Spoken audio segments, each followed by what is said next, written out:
Les vraies voix Sud Radio. Bonsoir Félix Mathieu. Bonsoir tout le monde. Et les trois mots sont obstruction, accident et trésorerie. L'obstruction de la France insoumise dans le viseur du gouvernement, mais pas que. Même le RN ou bien la CGT voudrait que l'Assemblée puisse avancer un peu sur la réforme des retraites. L'accident de Pierre Palmade ce week-end qui a coûté la vie d'un bébé à naître, le ministère de l'Intérieur appelle les 2 passagers à se rendre. Et puis les problèmes de trésorerie d'Europe Écologie Les Verts. Selon le Parisien aujourd'hui en France, les finances du parti souffriraient de ces députés qui omettent de payer leurs cotisations.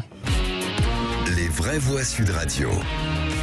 Des milliers d'amendements de la France insoumise dans le viseur du gouvernement. Les ministres se relaient pour dénoncer l'obstruction sur la réforme des retraites. 15 800 amendements encore à examiner. Et sur ce point précis d'ailleurs, ils se retrouvent rejoints par le RN. Si vous retirez tous vos amendements bidons, nous allons pouvoir aller à l'article 7 qui est fondamental et qui préoccupe les Français, a lancé Sébastien Chenu du Rassemblement national. Même les syndicats leur font écho, disant espérer que l'Assemblée puisse se prononcer sur la fameuse mesure d'âge, 64 ans de cet article 7, avant que la réforme ne parte au Sénat. C'est par exemple la position du numéro 1 de la CGT, Philippe Martinez. Nous souhaitons que chaque député puisse s'exprimer sur ce fameux article 7, parce que dans le cas contraire, des députés pourraient dire, comme il n'y a pas eu de vote, moi j'ai jamais voté pour l'allongement de l'âge de la retraite, puisqu'il n'y a pas eu de vote. Et ça, il faut que chacun prenne ses responsabilités. Donc, nous souhaitons qu'il y ait un vote sur l'article 7. Philippe Martinez sur BFM TV ce matin, et d'ailleurs même la CFDT lui fait écho. Laurent Berger dénonce la connerie de cette stratégie d'obstruction qui ne permet pas à l'Assemblée d'aller jusqu'à la mesure d'âge de l'article 7.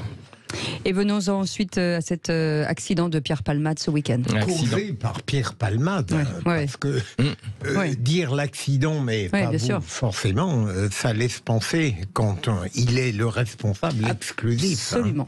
Accident dans lequel une passagère de la voiture d'en face a perdu son bébé à naître. L'humoriste hospitalisé s'est trouvé positif à la cocaïne. Le ministère de l'Intérieur appelle les 2 personnes qui se trouvaient à bord de sa voiture à se rendre pour expliquer les faits. 2 hommes qui auraient pris la fuite après la collusion. Appel donc ce matin de Camille Chaise, la porte-parole du ministère de l'Intérieur. Tout ce qui va permettre aux enquêteurs de rassembler des éléments de preuve est important, et il nous manque ces 2 personnes et il faut effectivement qu'on puisse les entendre pour vraiment reconstituer les faits.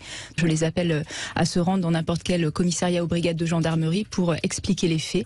Cela est important dans le cadre de l'enquête judiciaire. Camille Chaise du ministère de l'Intérieur qui s'exprimait ce matin chez nos confrères de France Info. Une histoire folle. Épouvantable. Oui. Épouvantable quand on pense à ce bébé de 7 mois qui est mort, à la rechute de Pierre Palmade. Ça fait un certain nombre de fois qu'il retombe là-dedans. Les circonstances exactes de l'accident, on s'interroge, parce que bien sûr la cocaïne peut l'avoir fait se déporter. Il peut y avoir eu d'autres choses qui ont fait qu'il a été distrait de sa conduite. C'est épouvantable. Les conséquences sont terribles. Terrible. Réaction Caroline ou peut-être François de Rugy. C'est un drame affreux. Moi je pense à cette famille qui...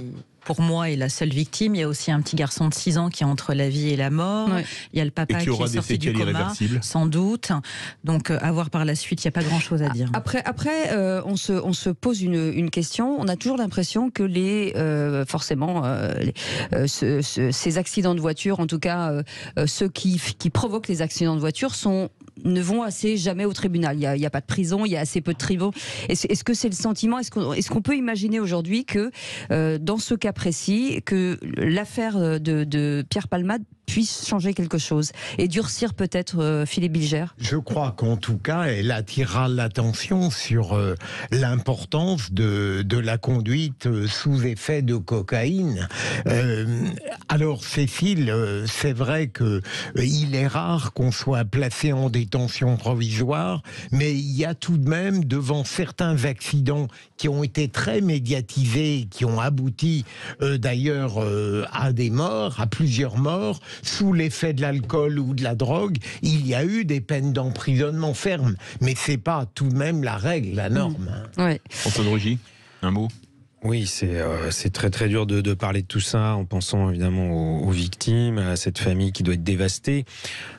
rappeler que malheureusement, on en parle beaucoup parce que le principal responsable de l'accident est une personnalité très connue, très médiatique, Pierre Palmade, mais malheureusement des accidents aussi meurtriers, je ne dis pas forcément du même type, mais il y en a sans doute quasiment toutes les semaines en France, puisqu'il y a quand même environ 3000 morts sur la route tous les ans en France. Surtout, mais la question c'est, est-ce que ça va créer un précédent en fait ? J'espère que ça va créer, sinon un électrochoc, en tout cas une certaine prise de conscience sur plusieurs sujets. D'abord, en France, on a quand même toujours tendance à minimiser un peu la violence routière, enfin, je ne sais pas comment il faut le dire, l'insécurité routière. On ne voit pas une voiture évidemment comme une arme de mort.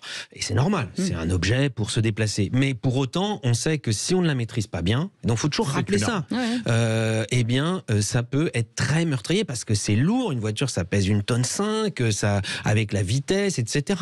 Le choc entre deux voitures, la ceinture de sécurité pour tous les occupants d'une voiture, les passagers, notamment les enfants, et ainsi de suite. Évidemment, le fait de boire de l'alcool ou de prendre des stupéfiants divers et variés, ou même être fatigué. Enfin, on sait qu'il y a tout un tas de facteurs de risque.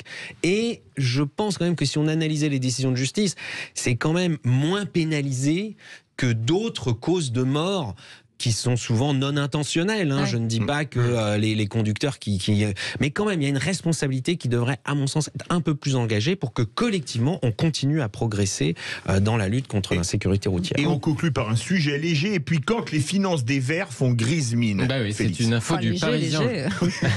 Pas pour les trésoriers d'Europe Écologie Les Verts.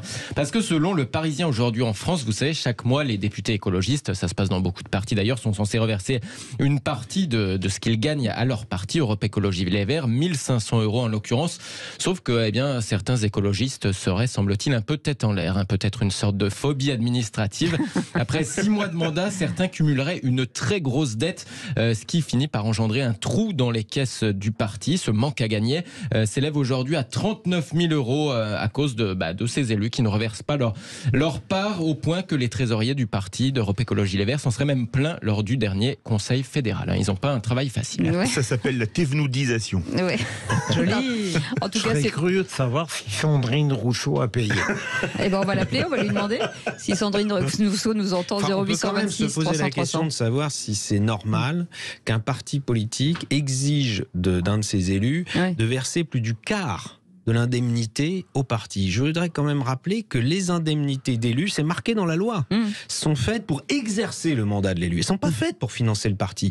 Il y a une tolérance pour aller au-delà de ce qui est légal. En France, vous ne pouvez pas, si vous voulez faire un don à un parti politique, vous ne pouvez pas verser plus de 7 500 € par an. C'est la règle. Si vous versez plus, vous êtes passible de poursuite. Attention, c'est très précis. Et là, pour les élus, vous vous rendez compte, si c'est 1 500 € par mois, sur 12 mois, ça fait 18 000 €. Donc on est très au-delà du maximum légal, mais c'est toléré pour les élus qui contribuent à leur parti. Mais quand même, on peut se demander si c'est vraiment le rôle de l'indemnité versée par l'Assemblée nationale aux députés que de financer un parti, alors que les financements les partis ont déjà des financements publics déjà liés au nombre de députés. Ce serait un bon sujet. Je vais peut-être vous rendre l'argent alors, Philippe David, depuis septembre. Je donne un argumentaire aux députés verts qui n'ont pas fait. Je n'ai rien touché.